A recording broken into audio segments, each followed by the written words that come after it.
opératif devrait pouvoir reprendre, et nous le souhaitons de manière forte, parce que cette situation pénalise tout le monde, elle pénalise la ville de Limoges, elle pénalise ses habitants, elle pénalise les clubs, elle pénalise l'image de la ville, mais beaucoup plus grave, elle pénalise aussi une entreprise qui est originaire de Limoges, qui est une entreprise sérieuse, qui se retrouve aussi dans la difficulté, et donc quelque part aussi l'emploi sur notre ville. Je crois que, voilà, le tableau est brossé. Donc aujourd'hui on a des solutions de réparation qui vont prendre, pour notre code-part, je pense, une dizaine de mois de réparation. Et après, il y aura l'ensemble des corps d'État qui devront se terminer, donc ils vont se chevaucher. Donc il faut compter à peu près 18 mois à partir du mois de janvier de travaux pour finir l'ouvrage, le réparer et le finir.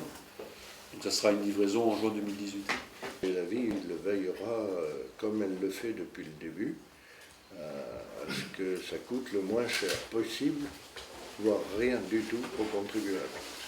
De toute façon, le contribuable sera obligé de faire l'avance si on veut terminer le chantier.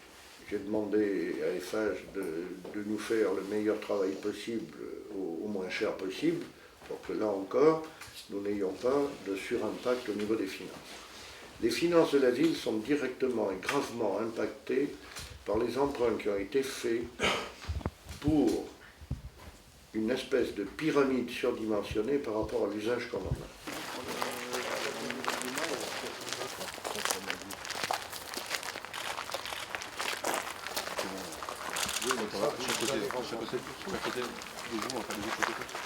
Le problème qu'on a eu, c'est que, on appelle ça une travée là, donc l'ensemble de structure avec la charpente qui est là. Ils n'ont pas calculé quand il y avait un effort au vent en pointe, hein, comment on redescendait la charge sur la partie arrière et sur la partie avant jusqu'aux fondations.